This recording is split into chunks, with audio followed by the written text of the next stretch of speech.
Apa yang disampaikan oleh ibu korban adalah sesuai dengan hasil bentuk klarifikasi dan jawaban dari pengacara, pihak keluarga, pihak dari gereja maupun pemborong. Tepatnya kuasa ini juga dikuasakan oleh Ronauli Rafael Simatupang dan Guntur K. Monangan Manurung.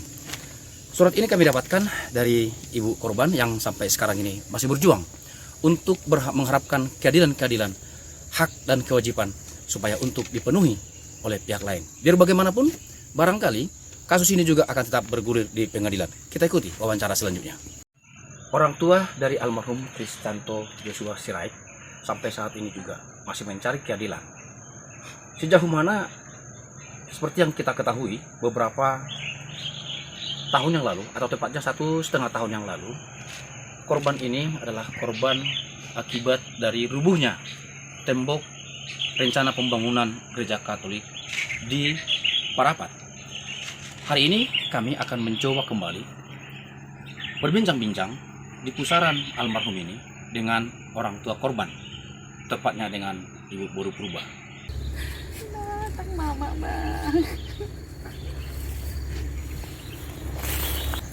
Saat ini kita berada di makam Kristanto Joshua Sirait. Hadir bersama ibu korban.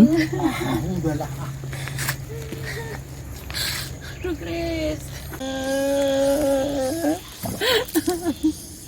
Nggak ada lagi kawan mama kemana-mana, Bang.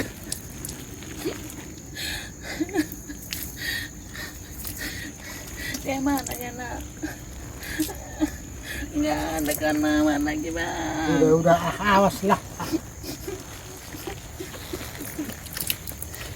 Mari ya, Pak.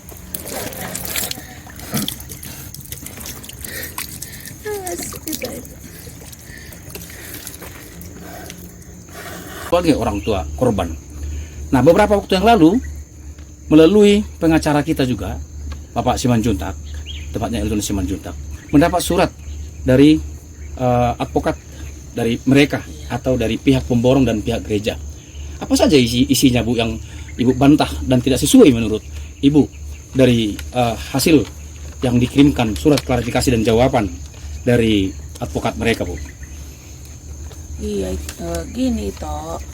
Setelah kita baca semua ini surat dari pengacaranya ini, Bapak si Joshua si Mare-Mare, semua bertolak belakang.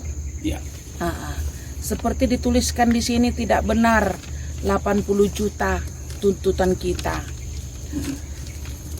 Kalau nggak benar, nggak mungkin Kapolsek kemarin datang ke sini. Dan nggak mungkin mereka datang mau berdamai dengan kita.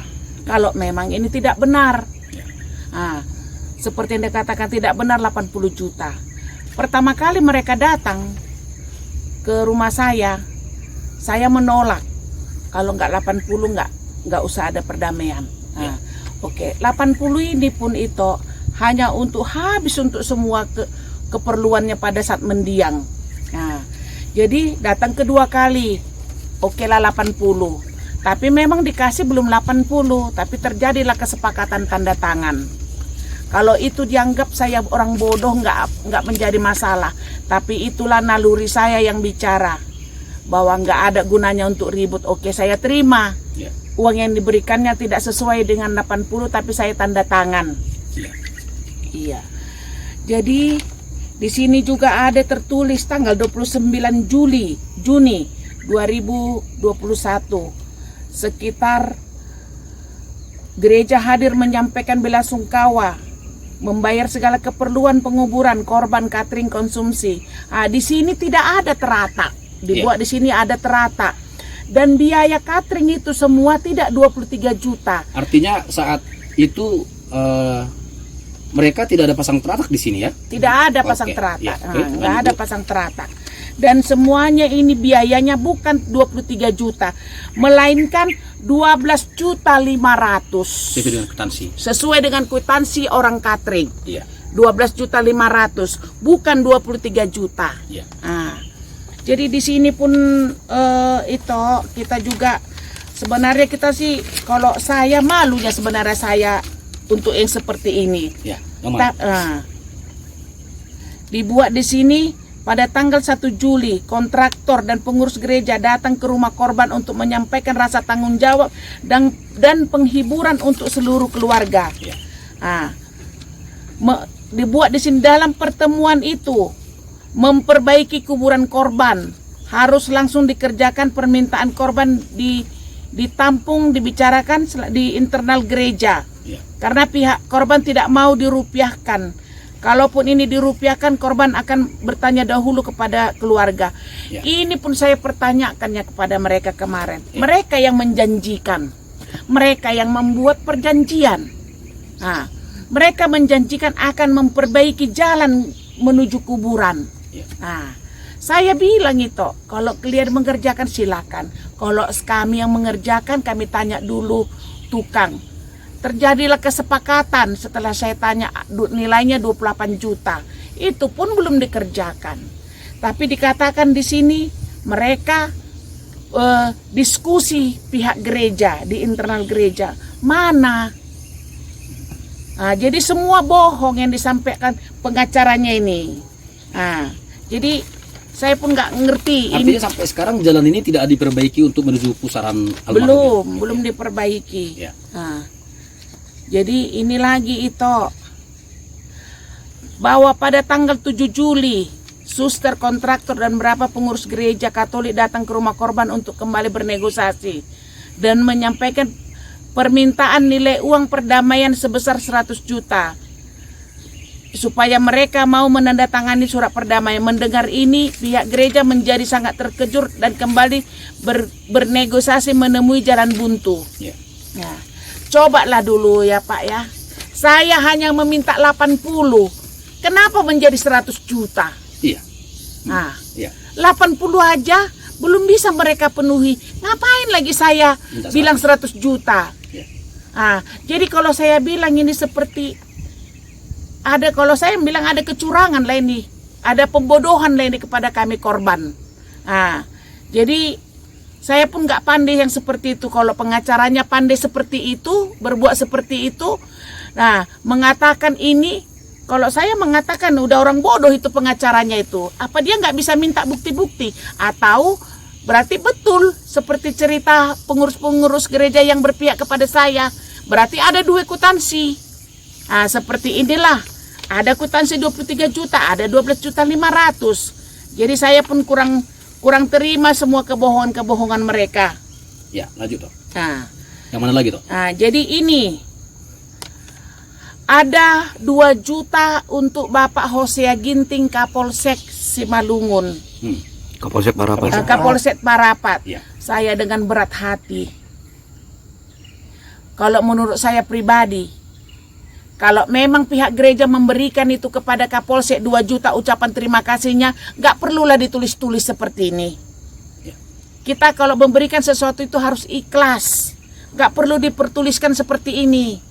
Nah, kita perlu juga marwah manusia yang lain itu perlu juga kita jaga. Kalau memang kita nggak tulus, nggak ikhlas memberikan itu kepada seseorang, nggak usah dikasih.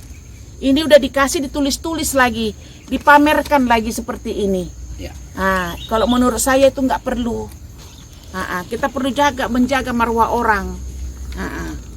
Terus ini lagi, bahwa tanggal 12 Oktober 2021, kontraktor dan beberapa pengurus gereja kembali datang ke rumah. Ya. Itu untuk menyelesaikan permasalahan. Itu semua bohong. Yang datang hanya Bapak Imlek dan 1 orang temannya. Hanya 2 orang, tidak datang ikut pengurus gereja, tidak datang siapa-siapa. Memberikan uang 4.600.000. Itu uang penggantian uang saya, uang nasi kotak. Artinya uang ini Memang uang saya. Iya. Saya sudah menduluankan uang nasi kotak. Iya. Dan itu semua tertulis di sini, si 12.500.000. Ya.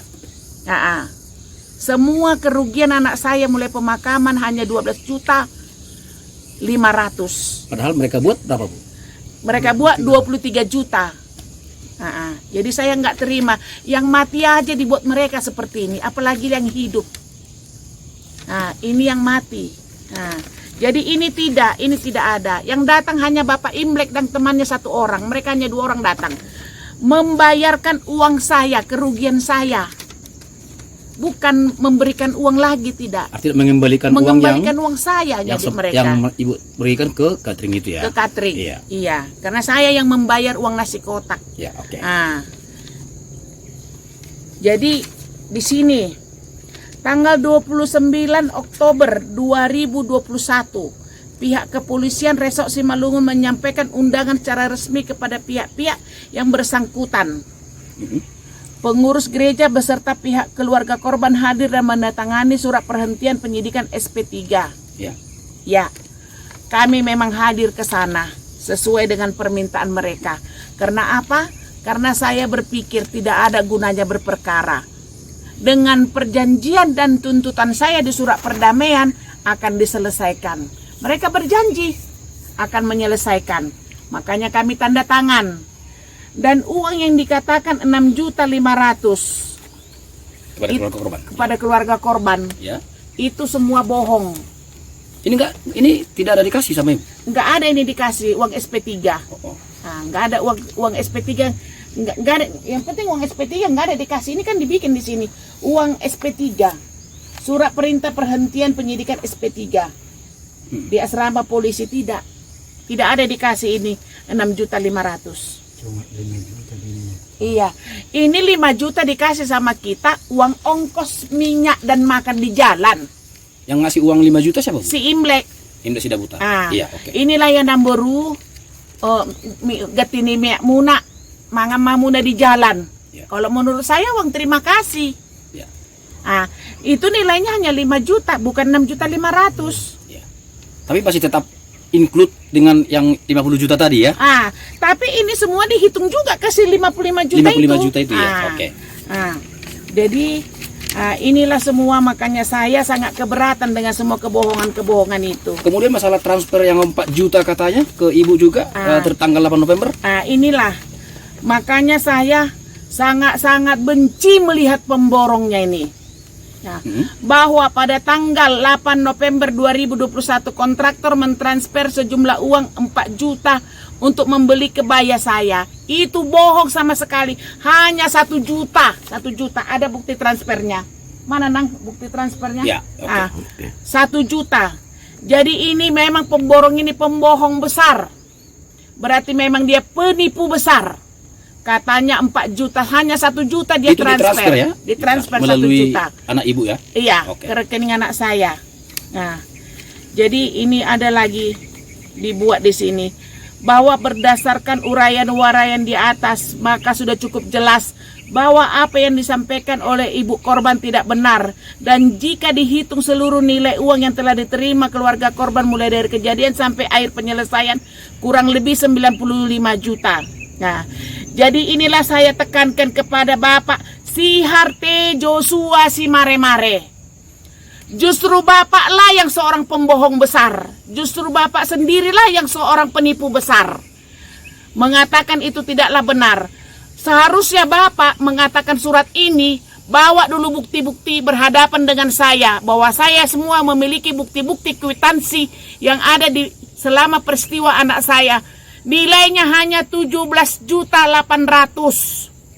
Sampai sekarang ya. Sampai sekarang nilainya dari rumah sakit, ambulans, peti mati. Peti mati nilainya hanya 3 juta.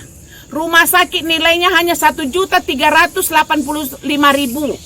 Kalau harga nilai peti mati tadi 3 juta ya? 3 juta. Mereka buat berapa? 5 juta mereka buat. Ada juga kwitansinya? Ada kwitansinya. Jadi 3 jutanya nilai peti mati.